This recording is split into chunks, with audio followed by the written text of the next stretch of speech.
तो इंडिया का सबसे popular show panchayat Amazon prime video पर इस हफ्ते अपने तीसरे सीजन के साथ वापस आया है। And my God what a banger it was. खासकर की लास्ट एपिसोड जिसका एंड फिर से टीवीएफ ने परफेक्ट क्लिफ हैंगर पर छोड़ा है कि प्रधान जी पर अटैक किसने करवाया। और इस वीडियो में मैं इसको लेकर सभी पॉसिबिलिटीज को कवर करूंगा कि क्या हुआ होगा। वैसे इस सीजन का प्लॉट वनराकस भूषण पर ज्यादा फोकस्ड है, जो पिछले सीजन से ही गांव में होने वाले अगले इलेक्शंस में पंचायत का अगला प्रधान बनने का सपना देख रहा है। और इसको लेकर जो पॉलिटिक्स भूषण ने खेली है उसे देखकर तो भाई मजा ही आ गया। उसे भी मैं डिटेल में कवर करूंगा इसी वीडियो में, लेकिन पहले ये जान लेते हैं कि प्रधान जी पर अटैक किसने करवाया होगा। और रिव्यू के लिए प्लीज एंड तक बने रहें, जिसमें मैं ये बताने वाला हूँ कि सचिव जी के अरेस्ट का क्या मतलब हो सकता है नेक्स्ट सीजन के लिए। और हाँ, आगे बढ़ने से पहले मैं बता दूं इस वीडियो में स्पॉयलर्स हैं। तो कौन प्रधान जी को गोली मारता है या किसने उन पर अटैक करने का ऑर्डर दिया, ये सीजन के एंड तक मिस्ट्री ही रहती है। पर सबसे पहला शक तो एमएलए चंद्रकिशोर सिंह पर गया, लेकिन वो इस अटैक में अपनी इन्वॉल्वमेंट का बिल्कुल इनकार कर देता है, ये कहते हुए कि अगर उसने अटैक करवाना होता तो प्रधान जी को जरूर मरवा देता, ऐसे अधमरा नहीं छोड़ता। और मुझे भी यही लगता है कि सिंह का इतने बड़े इंसिडेंट में इन्वॉल्व होना काफी अनलाइकली है, क्योंकि उस पर पहले से ही एक तो केस चल रहा है और वो ऑलरेडी कानून से परेशान है। और तो वो पंचायत इलेक्शन से एकदम पहले ऐसा कांड तो बिल्कुल नहीं करेगा। और वैसे भी डीएम मैडम, बीडीओ और बाकी गांव वाले भी तो गवाह हैं कि घोड़े को छुड़वाने के लिए वो गांव में अटैक करने आया था। तो इस बात का एमएलए खुद ध्यान रखेगा कि अगर उसे अपनी इमेज साफ रखनी है तो उसे इस तरीके का कांड नहीं करना चाहिए। लेकिन एक ऑल्टरनेट थ्योरी एमएलए देता है कि प्रधान जी ने शायद खुद पर अटैक करवाया होगा ताकि झूठा इल्जाम उस पर और भूषण पर लग सके, जो इलेक्शन में उनके सबसे बड़े राइवल्स हैं, और गाँव वालों की सिंपैथी भी मिल सके, क्योंकि प्रहलाद के इलेक्शन न लड़ने की अनाउंसमेंट के बाद प्रधान जी सच में रिजल्ट्स को लेकर परेशान थे, क्योंकि प्रहलाद को सब विलेजर्स पसंद करते हैं। और वैसे भी बृजभूषण दुबे कोई इतना स्मार्ट या ब्राइटेस्ट पॉलिटिशियन तो है नहीं, तो प्रधान जी ने खुद पर ही अटैक करवाया होगा। लेकिन ये उनके लिए बहुत हाई रिस्क हुआ होगा, क्योंकि प्रधान जी इतने कितने लकी हो गए कि गोली उनके कंधों पर जाकर लगी, क्योंकि अगर किसी और ने अटैक करवाया होता तो प्रधान जी डेफिनेटली मरते। बट ये अटैक उन्होंने ही अपने ऊपर करवाया है, वोट्स और पब्लिक की सिंपैथी गेन करने के लिए, और तभी वो ये अटैक सर्वाइव भी किए। वैसे ये थ्योरी तो एकदम ठीक बैठती है, बट इसमें मुझे कोई सच्चाई इतनी दिखती नहीं है। Next suspect according to me वो दो लोकल गुंडे बबलू और डब्लू हो सकते हैं, जो सीजन 1 में प्रधान जी और उनके दोस्तों के साथ झगड़े में ऑलरेडी रह चुके हैं। और सीजन 3 में एमएलए सिंह ने उन्हें बम बहादुर को पीटने के लिए हायर किया था, जिसमें वो फेल हो गए और बेइज्जती अलग से सहते हैं। इसलिए हो सकता है कि उन्होंने प्रधान जी को गोली मारकर एमएलए सिंह के लिए बदला लिया हो, जो एमएलए को मे बी और ज्यादा गुस्सा दिला सकता है, क्योंकि उन्होंने प्रधान जी पर अटैक करवाया उससे बिना पूछे। बट शूटर्स का ये पूछना कि प्रधान जी कौन है, इससे ये आइडिया हुआ कि फुलेरा के लोगों को वो नहीं जानते हैं, तो शायद इन दोनों ने अटैक नहीं करवाया होगा। बट अगर बबलू और डब्लू इन्वॉल्व हैं तो उन्होंने शायद कोई और गुंडे हायर किए होंगे, जो नेक्स्ट सीजन में ही पता चलेगा। एक और पॉसिबिलिटी हो सकती है कि सांसद ने खुद प्रधान जी पर अटैक का ऑर्डर दिया हो और ये कहा हो कि प्रधान जी को मारना नहीं बस घायल करना है, ताकि एमपी और एमएलए का एलिजियंस और मजबूत हो सके, क्योंकि एमपी जानता था कि फुलेरा गांव से एमएलए का ऑलरेडी झगड़ा चल रहा है। और घोड़ा छुड़वाने वाले इंसिडेंट में एमएलए ने एमपी की बात मानी और गांव को अकेला छोड़ दिया। और एमपी ने यह भी कहा था कि राजनीति सावधानी से चलती है, तो ये हो सकता है कि एमपी ने अटैक का ऑर्डर दिया हो एमएलए चंद्रकिशोर सिंह के लिए एक गिफ्ट के रूप में। वैसे पता नहीं क्यों मुझे लग रहा है कि भूषण ने अटैक करवाया हो सकता है, क्योंकि उसकी आंखों में मुझे कहीं चोर सा दिखा था जब लास्ट एपिसोड में सभी अरेस्टेड थे। और भूषण हमेशा दुबे फैमिली के खिलाफ प्लानिंग करता रहता है, पर दिल ये भी कहता है कि वो इस तरीके का अटैक करने वाला इंसान नहीं है।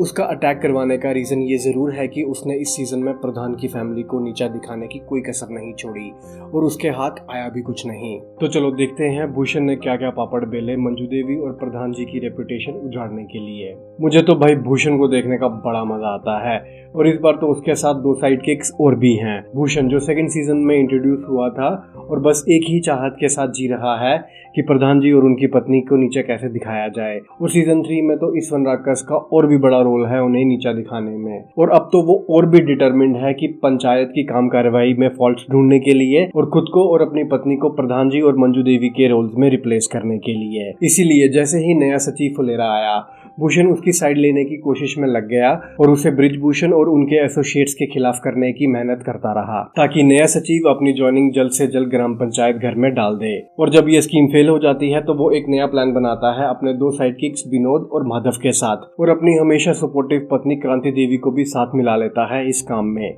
जब उसे पता चलता है कि सचिव जी फिर से मंजू देवी और उनके परिवार के साथ मिल गया है तो भूषण ऑपोजिशन टीम यानी एमएलए के साथ मिलकर दुबे परिवार की रेपुटेशन पर डायरेक्ट अटैक प्लान करता है। जब उनसे भेदभाव हो जाता है फुलेरा पूर्व और पश्चिम को लेकर, यानी कि मामला सीधा सीधा प्रधानमंत्री आवास योजना से जुड़ा है, जो इंडिया में एक रियल लाइफ सब्सिडी स्कीम है जो गांव के लोगों को सरकारी मदद से घर बनाने में फाइनेंस करती है। स्कीम का फायदा कैसे मिलेगा ये पंचायत एडमिनिस्ट्रेशन डिसाइड करती है एक सीरियस इन्वेस्टिगेशन करके, ताकि पता चले कि एप्लीकेंट्स को सच में फंड की जरूरत है या नहीं। पहले अलॉटमेंट में सब्सिडी पाने वाले 12 लोगों में से एक दमयंती देवी है जिसका ऑड केस है और सचिव जी को मुसीबत में डाल देता है। दमयंती देवी अपना खुद का घर चाह रही थी जबकि उसका परिवार एक प्रॉपरली कंस्ट्रक्टेड घर में रहता है क्योंकि वो अपने पोते जगमोहन की प्राइवेसी में दखल नहीं देना चाहती थी। जब अभिषेक को ये पूरी सिचुएशन का पता चलता है, जिसका बेसिकली ये मतलब है कि दमयंती देवी गवर्नमेंट सब्सिडी फ्रॉड करके लेना चाहती है, लेकिन तब भी सचिव उसकी मदद करने के लिए राजी हो जाता है। ये सिर्फ इसीलिए होता है क्योंकि प्रधान जी और मंजू देवी फुलेरा की सड़कों की बुरी हालत को छुपाना चाहते हैं और अभिषेक उन्हें फेवर करता है। भूषण इतना बेवकूफ भी नहीं है कि ये दाल में काला समझ ना पाए और वो पीएम आवास योजना की अलॉटमेंट्स को यूज करता है प्रधान जी पर इल्जाम लगाने के लिए कि वो फेवरेटिज्म कर रहे हैं। ब्रिजभूषण और उसका परिवार वेस्ट फुलेरा में रहते हैं और उन्हें वहां से ज्यादा वोट्स मिलते हैं, इसलिए वो इंश्योर करता है कि उस साइड के 7 परिवार सब्सिडी से मदद पाएं। दूसरी तरफ फुलेरा ईस्ट के रेजिडेंट्स, जिसमें भूषण भी शामिल है, जो मोस्टली करंट पंचायत एडमिनिस्ट्रेशन के खिलाफ है और उन्हें कई बार प्रधान जी द्वारा निगलेक्ट भी किया जाता है, और सिर्फ 4 परिवारों को सब्सिडी मिलती है फुलेरा ईस्ट से। और ये गलती क्लियरली दिखती है कि ब्रिजभूषण एक तरफा पॉलिटिशियन है। मंजू देवी भी उसे पॉइंट आउट करती है कि वो इतना ओपनली फेवरेटिज्म नहीं कर सकता और अभिषेक और प्रहलाद भी उसके इस मूव की आलोचना करते हैं। सबसे जरूरी बात, वनराकस भूषण इस इशू का यूज करता है विलेजर्स को डिवाइड करने के लिए और ईस्ट और वेस्ट फुलेरा के लोगों के बीच में दूरी पैदा करता है। और जब एमएलए सिंह जेल से बेल पर रिलीज होता है, भूषण जल्दी से इस इशू का फायदा उठा करके उसके साथ मिल जाता है। एमएलए वैसे ही पहले से प्रधान जी और उनके परिवार से नफरत करता था, खासकर अभिषेक से, जिस वजह से एमएलए भूषण को सपोर्ट देने के लिए तैयार हो जाता है क्योंकि ऐसा करने से एमएलए भी अपना बदला ले सकता है उनसे। अगर कहूँ तो इस सेंस में भूषण को कुछ क्रेडिट तो मिलना चाहिए क्योंकि वो थोड़ा पॉलिटिकली मौका परस्त आदमी तो दिखता है। जहां मौका मिले उसका फायदा तो उसने जरूर उठाया है। हालांकि उसके अधिकतर एफर्ट्स उसकी बुरी नीयत की वजह से फेल हो जाते हैं, लेकिन एफर्ट्स के लिए उसे पूरे नंबर मिलने चाहिए। और इस डील से एमएलए सिंह पिछले मामले भी भूलने को तैयार हो जाता है और फुलेरा विलेज में एक शांति समझौता अटेंड करता है, जिस पर एक डेडिकेटेड एपिसोड है और माइंड ब्लोइंग है। आपको मजा आएगा, जिसमें एमएलए भूषण को ज्यादा रिस्पेक्ट और सपोर्ट दिखाता है। इवन एमएलए विनोद के घर पर लंच करता है और प्रधान जी की मेहमान नवाजी को सीधा सीधा इनकार कर देता है, लेकिन पूरा इवेंट आखिर में एक अलग ही मोड़ ले लेता है और भूषण के लिए और मुसीबत खड़ी कर देता है, जिसके लिए आपको पंचायत जरूर देखना होगा। रिव्यू की बात करूं तो I love this season. Middle के एपिसोड्स हल्के से बोरिंग हो जाते हैं बट ओवरऑल बढ़िया एक्सपीरियंस है। पहला एपिसोड तो परफेक्ट होमकमिंग है सचिव जी के लिए। पूरा एपिसोड डेडिकेटेड है कि कैसे सचिव जी को वापस फुलेरा लाया जाए और उनकी ट्रांसफर कैसे रुके। वैसे क्रिएटर्स कोई ना कोई तरीका तो ढूंढ ही लेते हैं कि सचिव जी को फुलेरा पंचायत में ही रखा जाए, और इस बार तो वो कैट का एग्जाम भी दे आए हैं और एग्जाम अच्छा भी हो गया है। तो अब क्या होगा, अब कैसे रुकेंगे सचिव जी फुलेरा गाँव में?